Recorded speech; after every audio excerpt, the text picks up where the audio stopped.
សួស្តីបងប្អូនទាំងអស់គ្នាថ្ងៃនេះយើងមកសិក្សាអំពីច្បាប់អូមហើយនឹងអនុវត្តលំហាត់របស់វាមួយអញ្ចឹងច្បាប់អូមត្រូវបានសរសេរដោយលោក George Simon Ohm នៅក្នុងឆ្នាំ1827ហើយច្បាប់នេះទៀតសោតគឺគេសិក្សាទៅលើគ្រឿងអគ្គិសនីឬក៏សិក្សាទៅលើទ្រឹស្ដីអគ្គិសនីឧបមាថាបើគេមាន resistor មួយហើយគេភ្ជាប់ resistor នោះទៅប្រភពតង់ស្យុងដែលមានពោលបូននោះនោះចរន្តអគ្គិសនីនឹងដើរឆ្លងកាត់ resistor នោះដែលមានទិសដៅពីបូកទៅដកចឹងច្បាប់អូមគឺគេចែងថា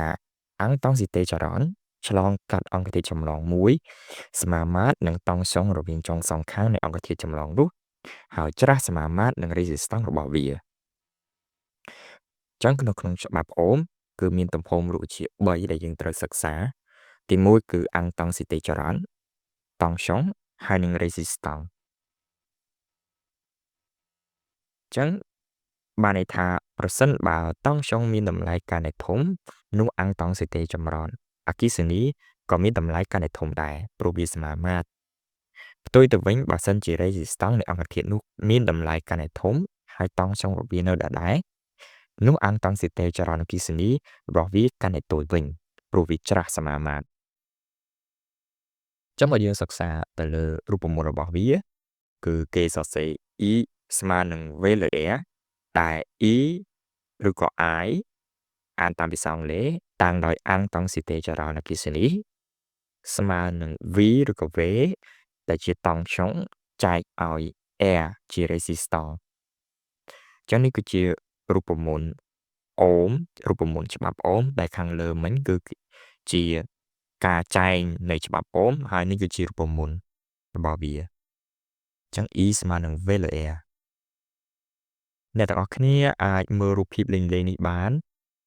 ដូចជាអង្គតង់ស៊ីតេចរន្តដែលគេសរសេរ AMP ហ្នឹងព្យាយាមដើរឆ្លងកាត់ខ្សែចម្លងប៉ុន្តែត្រូវបានបង្អាក់ដោយ resistance ហើយអង្គតង់ស៊ីតេនេះទៀតសោតអាចត្រូវបានជំរុញដោយតង់ស្យុងវ៉ុលនេះឯងបានន័យថាបើសិនជាតង់ស្យុងនោះមានកម្លាំងកាន់តែខ្លាំងនៅអង្គតង់ស៊ីតេចរន្តរបស់វានឹងក៏កាន់តែធំដូចគ្នាហើយអង្គតង់ស៊ីតេចរន្តនឹងត្រូវបានទប់ស្កាត់ដោយ resistance បានថា resistance មានន័យទីកម្រិតនៃចរន្តឬក៏ទប់ចរន្តអគ្គិសនីនឹងកុំឲ្យដើរឆ្លងកាត់ខ្លាំងពេកឬក៏កម្រិតវានៅក្នុងតម្លៃណាមួយចឹងបើសិនជាយើងមកមើលឧទាហរណ៍លំហាត់អំពីទ្រឹស្ដីខាងលើមិញចឹងដើម្បីដោះស្រាយនៅលំហាត់រូបវិទ្យាបានគឺគេត្រូវអានលំហាត់នឹងជាមុនសិន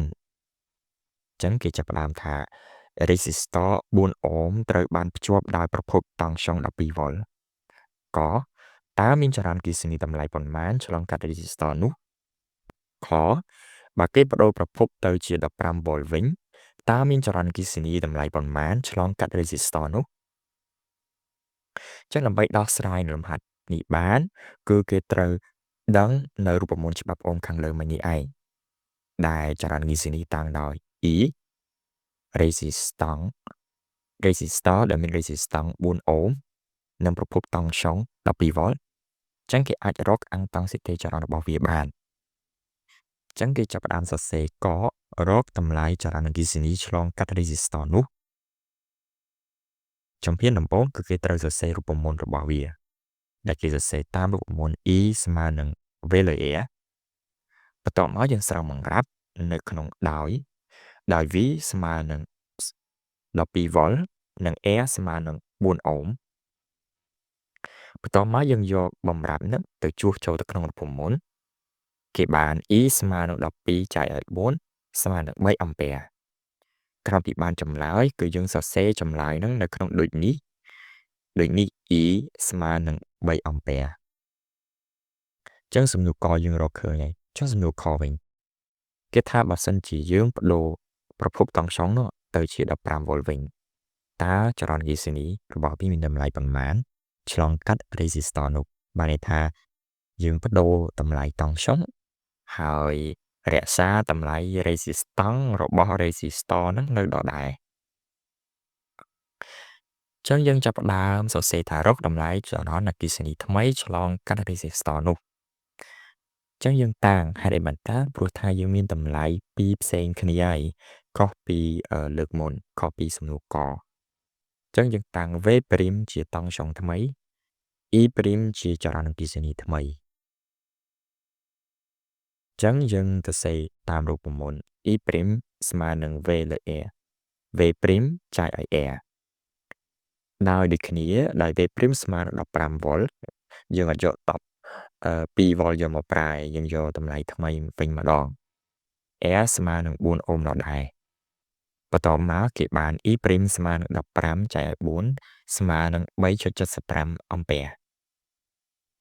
ជាងសរសេរក្នុងដូចនេះ E' ស្មើនឹង 3.75 អម្ពែចឹងតាមរយៈចម្លើយហ្នឹងយើងអាចសន្និដ្ឋានបានថាកាលបើតម្លៃតង់ចុងវាមាន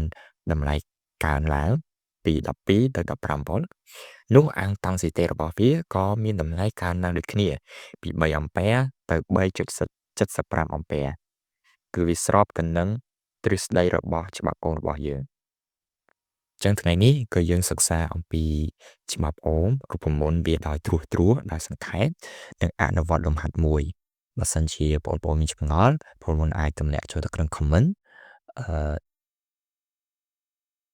ចឹងជួបគ្នានៅពេលក្រោយ